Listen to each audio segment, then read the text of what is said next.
কাউসারি কাউসারি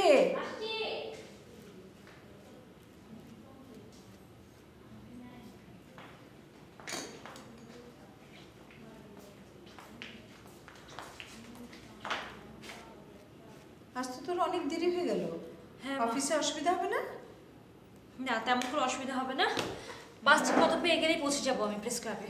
তবে আজকে বেশি কিছু খেতে পারবো না মা, আমি ডিম পোস্টটা খাই আর তুমি আমাকে শুধু এক কাপ চা দাও। দিচ্ছি, এখান থেকে এক পিস নেই। দুপুরে খাবার দেবো? দুপুরে খাবার নিয়ে চিন্তা করো না, প্রেস ক্লাবে খেয়ে নেবো।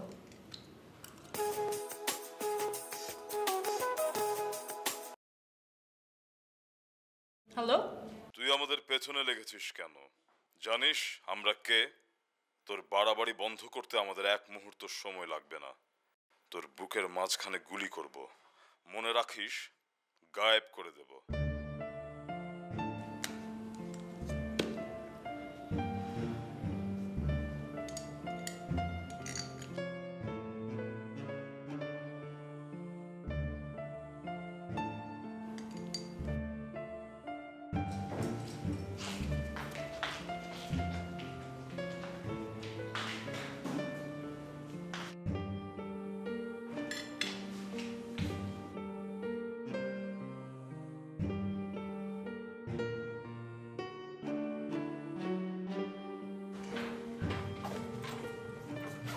ফোন কার রে? হাসান? না মা, সাত সকালে তোমার হাসান কি আমাকে ফোন দেয়? কে যেন ফোন করেছিল, চিনি না, গালিগালাজ করলো। ভয় দেখিয়েছে? কি রে, হাত কাঁপছে কেন? তোকে নার্ভাস মনে হচ্ছে? দুশ্মনরা মৃত্যুদণ্ড দিয়েছে মা।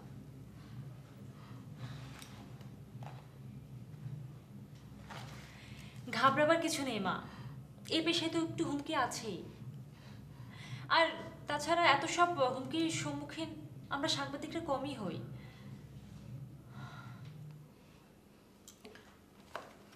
তোকে কতবার আমি বলেছি সাবধানে থাকিস, আর কতবার বলবো বলতো? তুমি কোনো চিন্তা করো না মা, এই শহরের বৌঝিদেরকে নিয়েই আমার রিপোর্ট করতে হয়, এটাই আমার দায়িত্ব। এটা এমন কোনো বিশাল দায়িত্ব না যেটা আমাকে অফিস দিয়েছে। আমার মনে হয় আমার রিপোর্টে এমন কোনো ক্লু বেরিয়ে গেছে যেটা অপরাধীদের আতঙ্কের কারণ হয়েছে। আমি আসি মা, তুমি কোনো চিন্তা করো না, ঠিক আছে? এত দুশ্চিন্তা করো না। খোদা হাফেজ।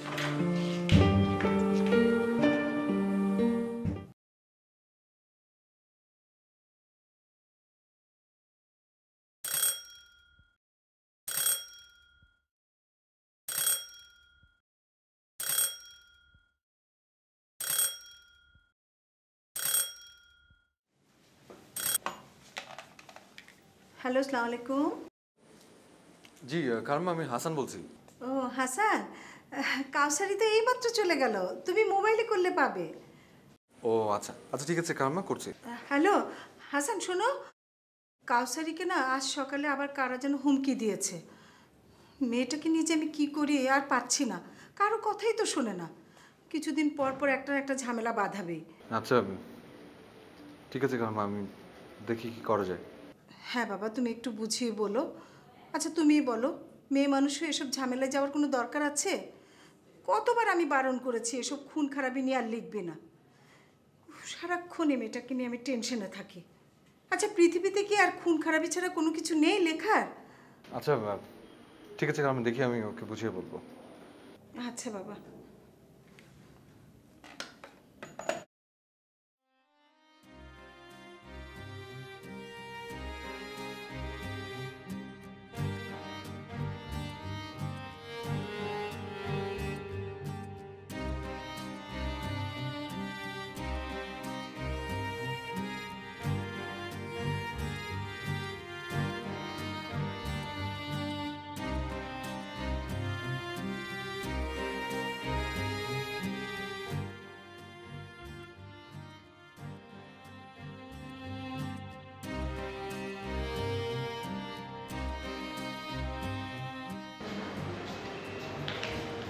এই যে কাউসারি, আজও আধা ঘন্টা লেট করে নেন। আমরা বেরোচ্ছি, আপনি কোন দিকে যাবেন আজ? দেখি আজকে কাগজগুলো পড়া হয়, কাগজগুলো পড়বো, এক কাপ চা খাবো, তারপরে আপনারা দেখুন।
আমি কাউসারি। আমি আপনার জন্য অপেক্ষা করছি। আমি আলী বেগ, ডিটেকটিভ অফিসার। চা দিতে বলি? No thanks. বলুন, হঠাৎ আমাকে কি জরুরি প্রয়োজন মনে হলো? ব্যাপারটা নিয়ে এখানে আলোচনা করাটা ঠিক হবে না। চলুন আমরা ডিবি অফিসে গিয়ে কথা বলি। ঠিক আছে, চলুন। আচ্ছা, আমার কাছে কেউ এলে বলতে চাই তো।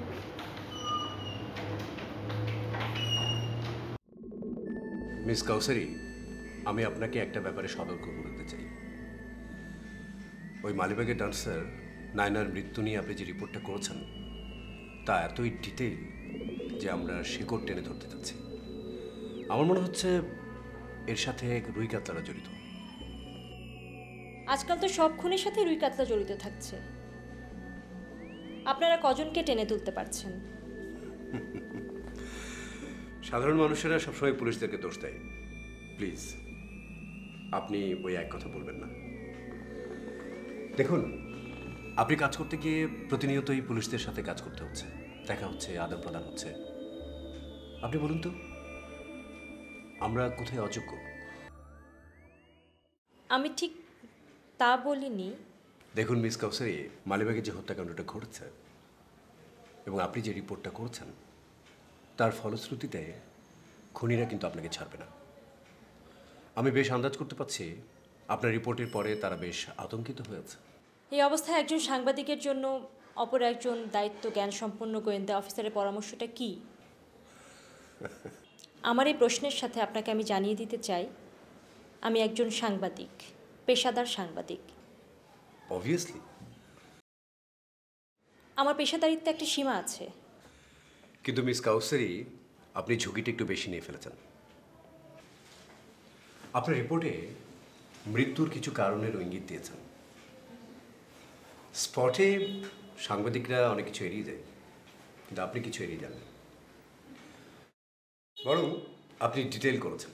পুলিশি রিপোর্টে ফুলের কথা ইঙ্গিত করেছে, কিন্তু আরেক কোনায় যে জি লেখা আছে সেটা তারা করেনি। সেই রিপোর্টটা করেছেন আপনি, এবং বেশ জোর দিয়ে। আর সেই কারণেই খুনিরা বেশ আতঙ্কিত। আপনার সহযোগিতার জন্য ধন্যবাদ। আমি এখন উঠি। Okay, take care. Thank you.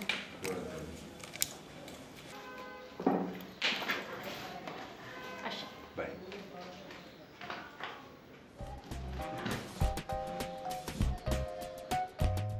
আজ সকালে মোবাইলে একজন আমাকে মৃত্যুর ভয় দেখিয়েছে। আশ্চর্য। আমাকে বলেছে আমার বুকের মাঝখানে গুলি করবে। এর কারণ হিসেবে আমি আন্দাজ করছি, মালিবাগ হত্যাকাণ্ডে যে রিপোর্টটি আমরা পত্রিকার প্রথম পৃষ্ঠায় প্রকাশিত করেছি সেটি খুনিদের আঁতে লেগেছে। বিষয়টি গোয়েন্দারা জানতে পেরে আমাকে চোখে চোখে রাখতে শুরু করেছে।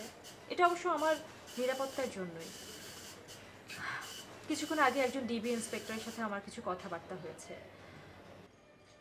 আমি এই ব্যাপারটিতে আরেকটু অ্যাডভান্স রিপোর্ট করতে চাই। অ্যাডভান্স বলতে কি বোঝাতে চাইছো? বোঝাতে চাইছি, আমার রিপোর্টে যারা ভীতগ্রস্ত হয়ে পড়েছে তাদেরকে আরও ক্রুদ্ধ করে তোলা। দেখো কাউসারি, তোমার বাবা আমার বন্ধু ছিলেন।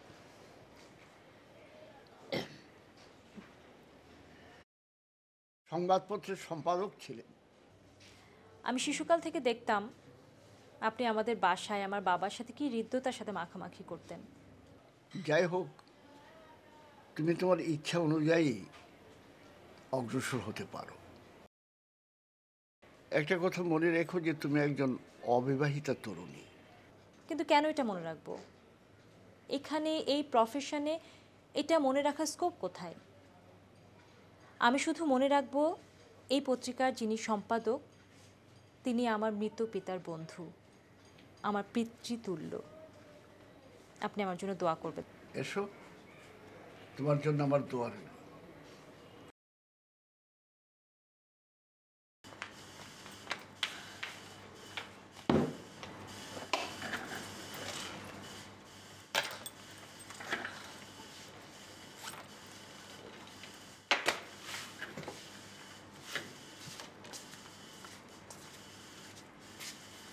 কি মিস কাসই, কেমন আছেন?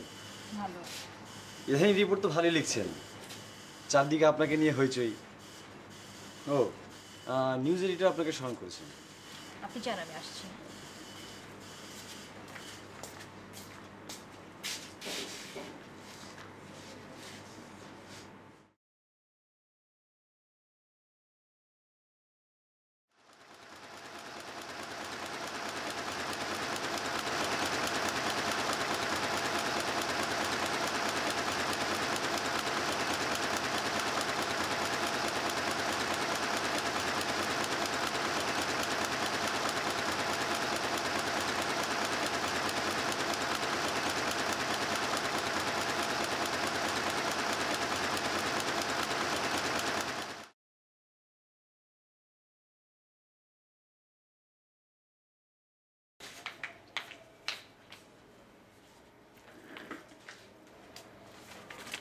এসছেন?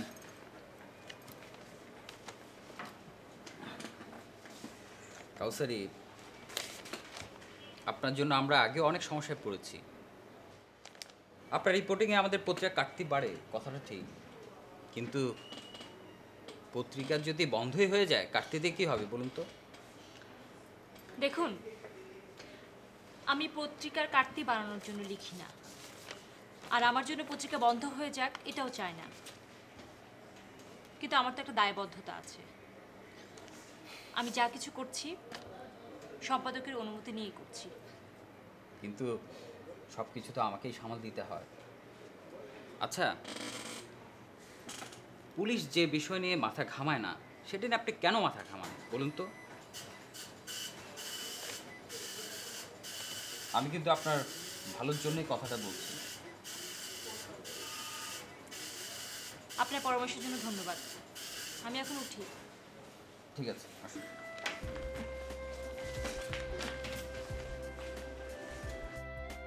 তোমার বাসায় ফোন করেছিলাম, কালামা বলো তোমাকে নাকি কারো ভয় দেখিয়েছে। তোমাকে আবার ভয় দেখালো কারা? আপা কি খাবেন? খাসির মাংস, ভেজিটেবল? না, আজকে ভেজিটেবল খাবো না, খাসির মাংস নিয়ে আসো। আচ্ছা।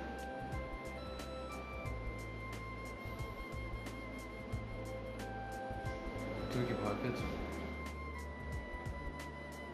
তোমার একটা অনুভূতি তো নেই বলে আমি জানি। সেই অনুভূতিটা কি? তারপরে তো আমার পেছনেই ছুটছো। জানো তো আমার অপমৃত্যুও হতে পারে। ইচ্ছে করলে একটা ইন্স্যুরেন্স করে রাখতে পারো। নমিনি তুমিই হবে, টাকা আমি দেব। তোমার পেছনে ছুটছি বলে অত খোটা দাও কেন? আর সত্যি কথা বলতে কি, সকালবেলার ফোনের ব্যাপারে আমি যা শুনেছি তাতে আমিও ভয় পেয়েছি। তাই নাকি? তাহলে আমাকে বাঁচাবার জন্য একটা কৌশল বের করে ফেলো। তোমার তো একটাই কৌশল জানা আছে, আমাকে বিয়ে করার প্রস্তাব। তাহলে রাজি হয়ে যাও। রাজি হয়ে গেলে তো ভয় পায়, তখন তুমি পালিয়ে যাবে। এই যে খাবার এসে গেছে।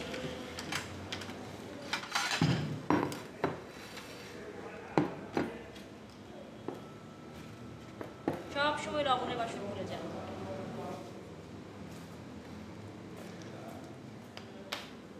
সাদত মিয়া চামচ রাখবে।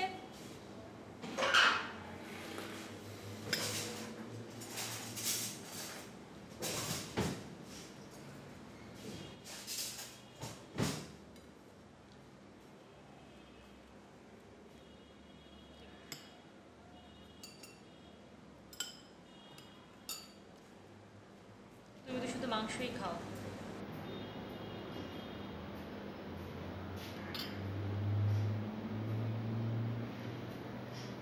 কি ব্যাপার, চুপ করে বসে আছো কেন? এত দুশ্চিন্তা করো না। এখান থেকে খেয়ে সোজা বেরিয়ে গিয়ে একটা গাড়ি নিবে, অফিস চলে যাবে। তোমার কি কোনো অ্যাসাইনমেন্ট আছে? আমি আজ বেরোবো না হাসান। আসলে আমার মনে হচ্ছে যারা আমাকে ভয় দেখিয়েছে ওরা আমাকে সামনাসামনি এসে কোনো প্রশ্ন করবে না। ওরা দূরে থেকেই কাপুরুষের মতো আঘাত করতে চায়। আমি তোমাকে এর বাইরে রাখতে চাই হাসান। আজ আমার একটা অ্যাসাইনমেন্ট আছে। ওই যে মালিবাগের হত্যাকাণ্ড যারা ঘটিয়েছে ওদের একটা ক্লুর বিস্তারিত ব্যাখ্যা তুলে ধরা। তাহলে ওরা ভাববে, বা ভাবার অবকাশও হয়তো থাকবে না, যে আমি হত্যাকারীদের কাছাকাছি পৌঁছে গেছি। জানোই তো অপরাধীদের কখনো ভাবার অবকাশ দিতে নেই।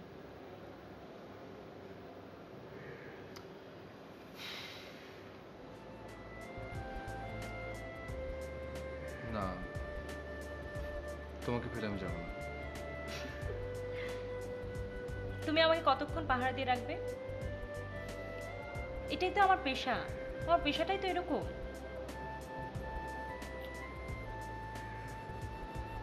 এভাবে বোকার মতো আমার চেহারা দিকে তাকিয়ে থাকবে না প্লিজ। আচ্ছা ঠিক আছে, আসি। তোমাকে সাবধানে থাকার কথা বলবো।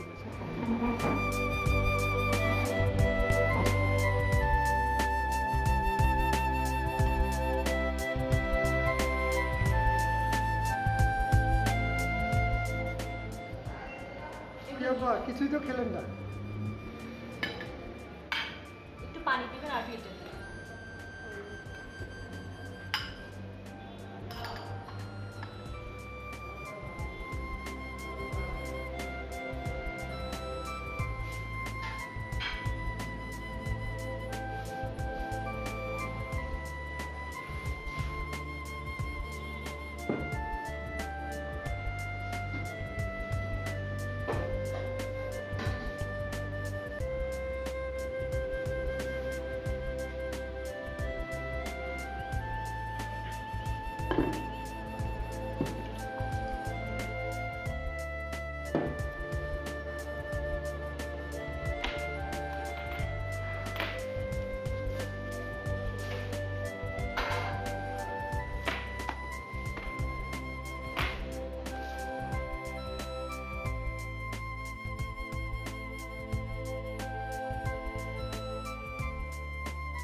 হ্যালো, আমরা জানি তুমি সীমা ছাড়িয়ে যাবে। এই হলো আমাদের শেষ ওয়ার্নিং। মালিবাগের কেসটি নিয়ে আর একটি অক্ষর পত্রিকায় ছাপা হলে আমাদের কথা যে কেবল ভয় দেখানো নয় সেটা বুঝিয়ে দেব। কি বললেন? কি বললেন আপনি? হ্যালো হ্যালো, আপা, কোনো খারাপ খবর? শারদ মিয়া আমাকে একজন বিয়ের প্রস্তাব দিচ্ছে, নাম বলতে চায় না, লাইন কেটে দিচ্ছে। কি করি বলেন তো?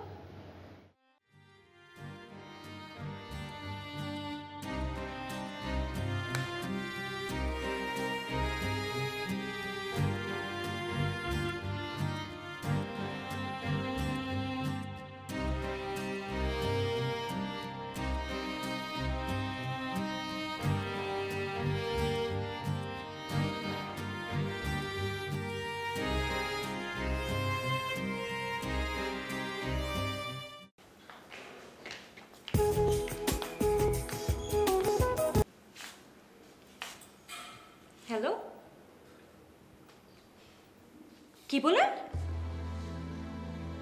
হাসান গুলিবিদ্ধ? আচ্ছা ঠিক আছে, আমি আসছি। কাউসারি, এই সাত সকালে কোথায় যাচ্ছিস? আমার একটা জরুরি কাজ আছে মা, আমি গেলাম।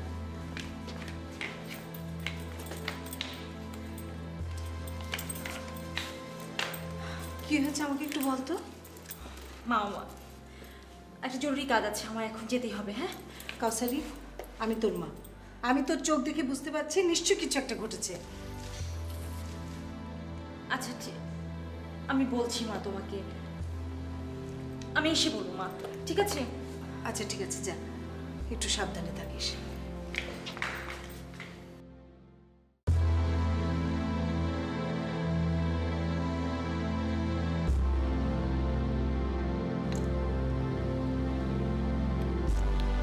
আমরা গুলিটা বের করে ফেলেছি, ভয়ের কোনো কারণ নেই।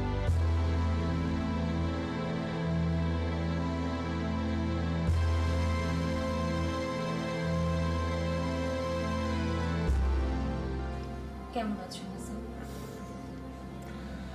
বুঝতে পারছি না। ওরা সামনাসামনি দাঁড়িয়ে কি করবো? না, অফিসের সামনে ওই ভিড়ের মধ্যে হঠাৎ একটা গুলির শব্দ পেলাম। প্রথমে তো বুঝতেই পারিনি যে আমার গায়ে লেগেছে। হঠাৎ করে সারা শরীর অবশ হয়ে গেল আর আমি মাটিতে লুটিয়ে পড়লাম। তুমি কাঁদছো? কি করছো? আমার হাতে লাগছে।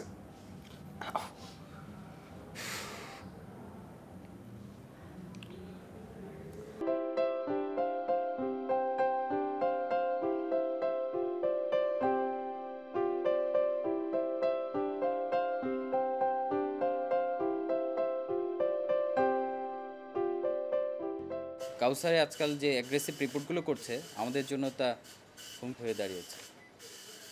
দেখো, কাউসারি যা লিখছে তা তো আমি দেখছি। কাউসারি সত্য কথা লিখছে, সত্য প্রকাশ হতে দাও। Thank you.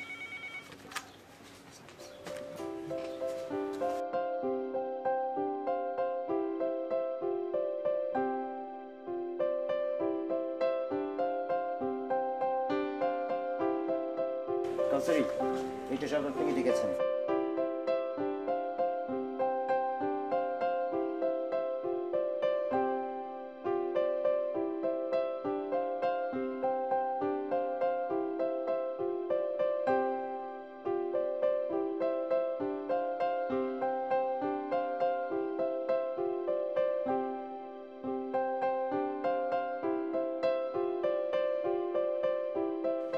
তুমি আজ না এলেও পারতি। হাসান ভালো আছে, গুলিটা বের করা হয়েছে। এতক্ষণ আমি ওর সাথেই ছিলাম। আজকে আসা কি একান্ত জরুরি ছিল?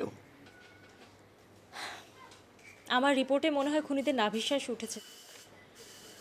আরও খানিকটা ফলো আপ না দিলে ওরা ভাববে আমি ভয় পেয়ে গেছি। হাসানের গুলিবিদ্ধ হওয়ার খবরের পাশাপাশি আজ আমার রিপোর্টটা যাবে। আপনি আমাকে নিয়ে ভাববেন না। আপনি যদি অনুমতি দেন আমি কাজটা শেষ করি। ঠিক আছে, যাও, তোমার জন্য আমার দোয়া রইল।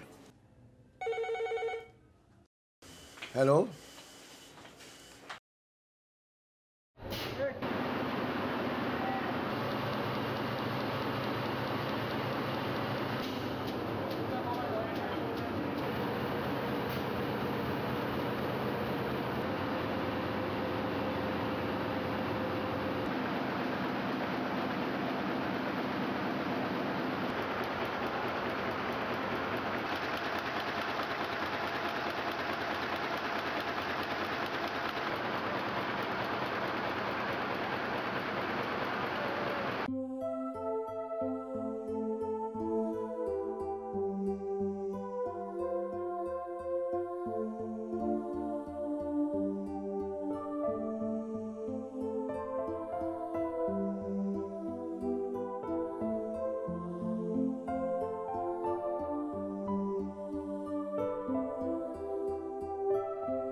মিস কাউসারি, আমি সকালবেলায় আপনার পত্রিকার রিপোর্টটা পড়লাম।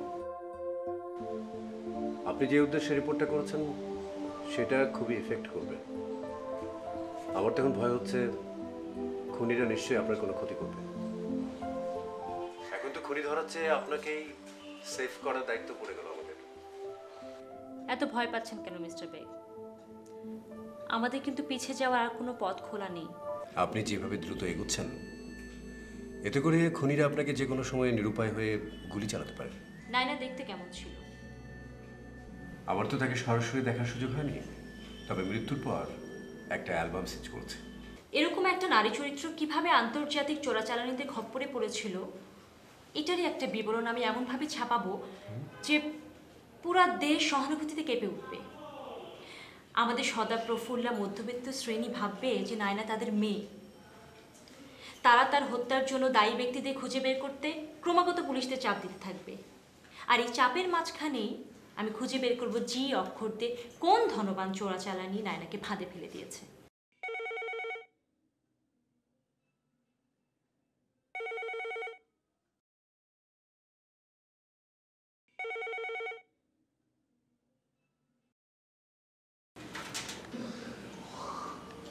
হ্যালো, আপনি কি হাসান সাহেব, কাউসারির স্বামী?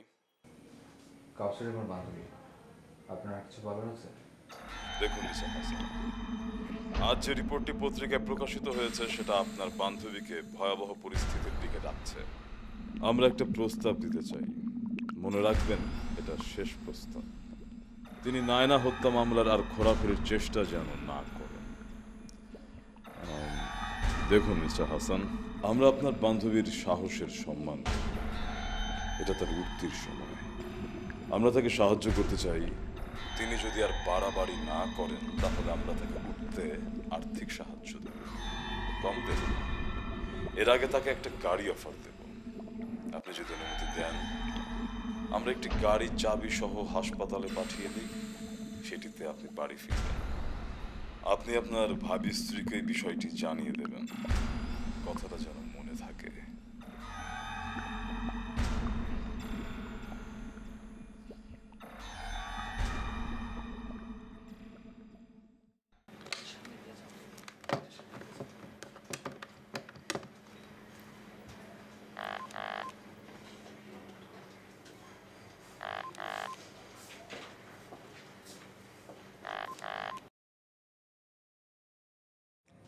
হ্যালো, এখন কেমন আছো? ভালো। আচ্ছা, তুমি কি করছো বলো তো? আমি কিছুই বুঝতে পারছি না। চোরেরা ধরা দিতে আসছে, তবে তার আগে তোমাকে বড়লোক করে দিতে চাই। ওরা বলেছে একটা গাড়ি পাঠাবে চাবি সহ, হাসপাতালে পাঠিয়ে দেবে বলেছে। ভেবে দেখো।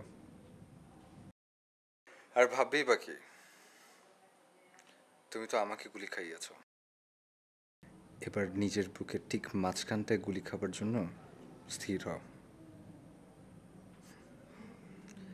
সীসার আঘাতের কেমন লাগে সে অভিজ্ঞতা আমার হয়েছে। তুমি বলো আমি এখন কি করব?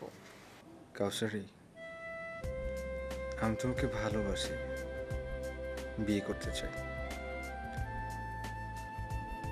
আমাদের ঘর থাকবে, সংসার থাকবে। সংবাদপত্রের চাকরিটা তোমার না করলেও চলবে। এখানে কিছু বাড়তি কথা লেখা আছে, আপনার পছন্দ না হলে কেটে দিতে পারেন। যেহেতু কথাগুলো আমি আমার প্রয়োজনে লিখেছি তাই ব্যাপারটা আপনাকে অবহিত করে গেলাম।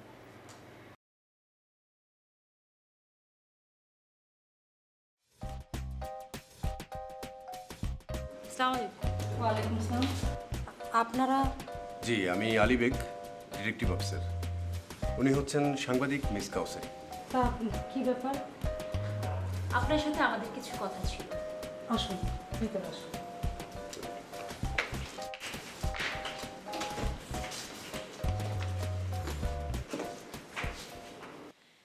নায়না তো উচ্চাঙ্গ নৃত্যে পারদর্শী ছিলেন, তাই না? ও তখন কলেজে পড়ছে। আমাদের ব্রাহ্মণবাড়িয়া শহরের একজন ধনী ব্যবসায়ীর পুত্র গহর খান আমাদের বাড়িতে প্রায় যাতায়াত করত।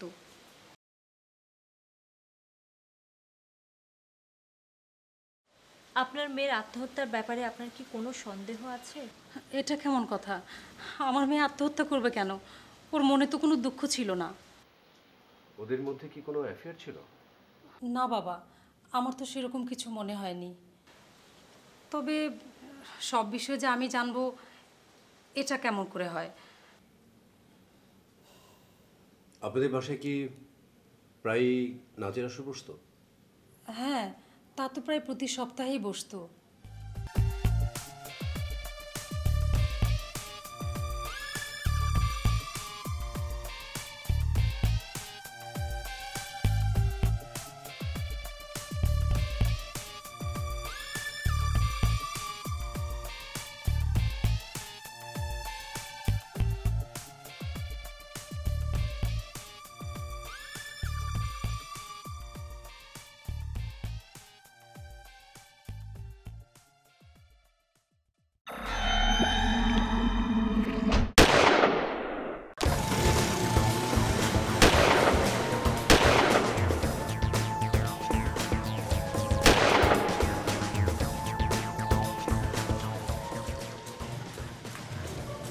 Are you all right? গুলিটা আপনাকে উদ্দেশ্য করা ছিল, আমাকে না। অল্পের জন্য বেঁচে গেছে। হাসবেন না মিস্টার বেগ, আমার এখন শরীর কাঁপছে। ছাড়বো না আমি ওদেরকে। ওরা ভেবেছে ভয় দেখে আমাদের পার পেয়ে যাবে।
তুমি এত ভেঙে পড়লে কি চলবে? তুমি একবার আমার কথা চিন্তা করেছো?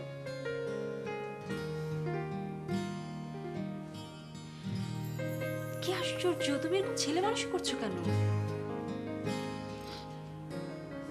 কি?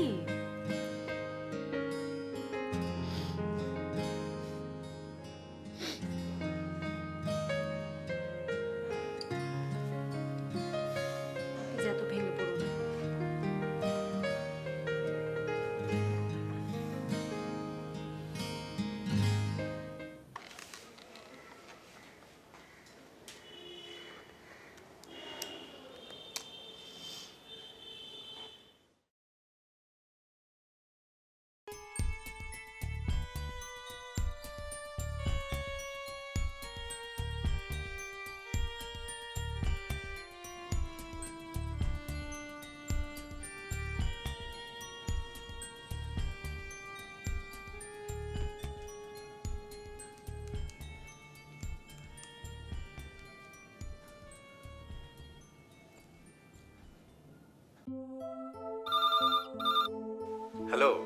হ্যাঁ মিস্টার বেগ, আচ্ছা নায়না নাচের সাথে যে দুজন তবল সঙ্গত করতেন, ওদের দুজনকে যে কোনোভাবে যেখান থেকেই হোক সকালে গ্রেফতার করতে হবে। যে কোনো ধারায় এদেরকে আটক রাখলে আমি সেখানে গিয়ে ওদেরকে জিজ্ঞাসা করব। মিস্টার বেগ, এর চেয়ে বেশি নিশ্চয়ই আপনাকে কিছু বোঝাতে হবে না। হ্যাঁ হ্যাঁ, কাল সকালের মধ্যেই তবলচি গ্রেপ্তার হয়ে যাবে। রাখি। Good night.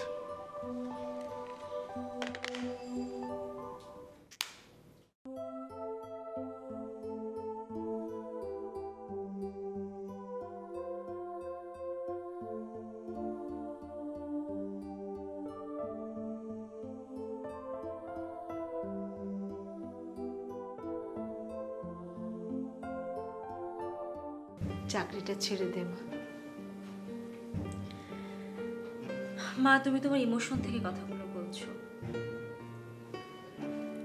আচ্ছা, নায়নার জায়গায় যদি আমি হতাম তাহলে তোমার কেমন লাগতো? তুমি কি ওই খুনিদের শাস্তি দিতে না? এটা তোর কাজ না, এটা পুলিশের কাজ।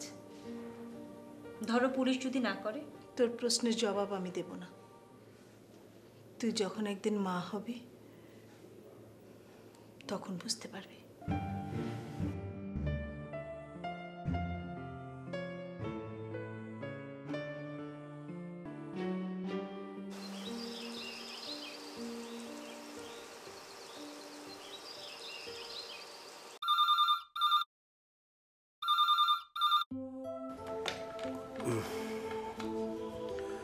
হ্যালো। হ্যাঁ মিস্টার বেগ, আমি এটা ভাবতেই পারিনি যে আপনি রাতেই ব্রাহ্মণবাড়িয়া থানায় নির্দেশ পাঠিয়ে দিয়েছিলেন। এটা একটা আশ্চর্য ব্যাপার যে তবলচি গ্রেফতার হয়েছে। আপনি এখন গ্রেফতারকৃতকে অতি সন্তর্পণে আপনার হেফাজতে ঢাকায় নিয়ে আসবেন। ব্যাপারটা যদি জানাজানি হয়ে যায় তাহলে কিন্তু নায়নার ভাইয়া মাকে রক্ষা করা যাবে না। ওরা কিন্তু গোপনে তাদের মেরে ফেলবে।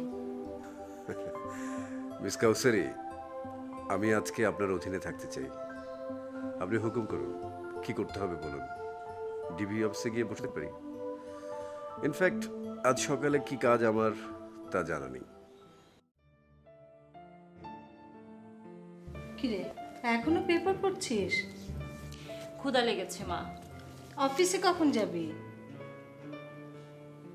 ক্ষুধা লেগেছে, খেতে দাও। তোর আবার খিদে আছে নাকি? আমার খিদে নেই। আজকে ইংলিশ ব্রেকফাস্ট খাবো। তুমি 2টা টোস্ট জেলি দিয়ে আর রুটি মাখন দিয়ে নিয়ে আসো, আর 2টা পোচ।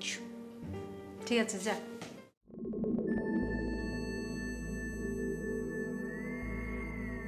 বসুন বসুন, রিল্যাক্স।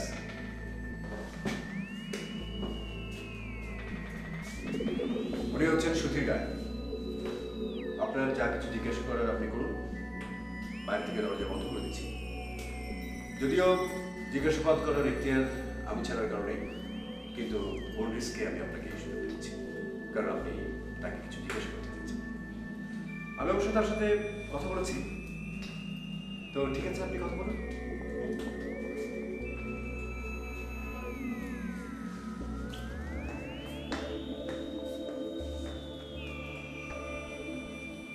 আপনার নাম?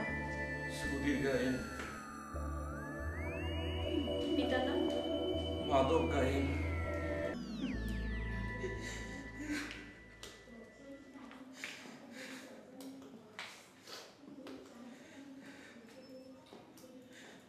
আপনি তো সঙ্গীত সাধনা করেন, নায়নাও করতো। নায়না আত্মহত্যা করেনি, পুলিশ তা জানে। নায়নাকে খুন করা হয়েছে। আপনি কি বুঝতে পারছেন? নায়নাকে মেরে ফেলা হয়েছে।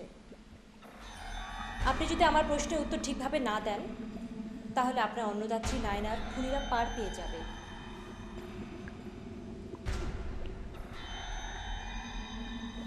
নায়না মেয়ে হিসেবে কেমন ছিল? নায়না মেয়ে হিসেবে অত্যন্ত ভালো মেয়ে ছিল। আমরা যখন এখানে আসি তখন তো তার মদ্যপানের অভ্যাস ছিল না। সেটা কিভাবে ধরেছে তাও জানি না। একদিন নাচতে এসে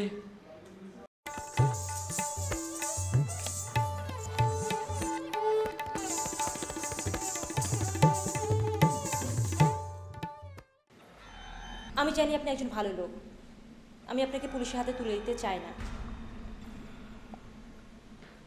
বলুন, কে আপনাকে নিয়ে এসেছিল ঢাকায়? তাহলে একটা কথার জবাব দিন, আপনি ইন্ডেন্টিং ব্যবসার ছদ্মবেশধারী স্মাগলার গহর খানের নাম জানেন? হ্যাঁ বোন। তাহলে গহর খানে আপনাকে নায়নার কাছে নিয়ে গিয়েছিল, ঠিক কিনা বলুন, হ্যাঁ বা না?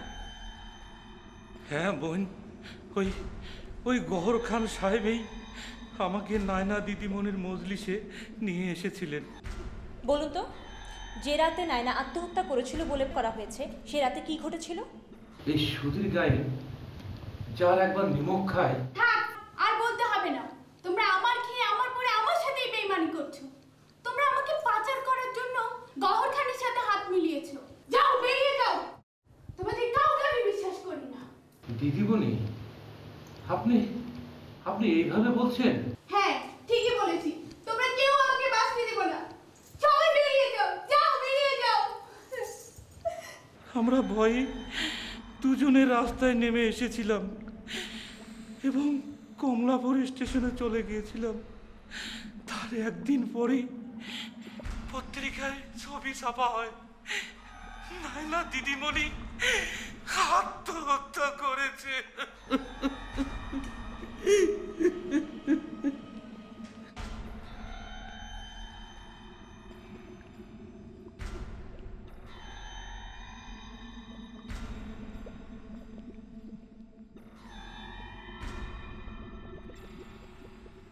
Relax man, relax. Miss Kausari, আমরা পাশের ঘর থেকে আপনাদের সব কিছু শুনেছি। আপনার জন্য গুড নিউজ হচ্ছে, গহর খানের বাড়ি এবং তার একটি গুদাম আমাদের লোকেরা চারপাশ থেকে ঘিরে ধরছে। আমরা মনে করছি সেই গুদামেই নায়নার মা এবং ভাই আছে। আপনি কি আমাদের সাথে আসবেন? না মিস্টার, আমার কাজ শেষ, আমি যাই। Okay. Hello Hasan, sorry sorry sorry sorry Hasan, sorry, আমি এক্ষুনি আসছি। প্লিজ রাগ করো না, তুমি তো জানোই আমার প্রফেশনটা। প্লিজ প্লিজ রাগ করো না, আমি আসছি। হ্যাঁ,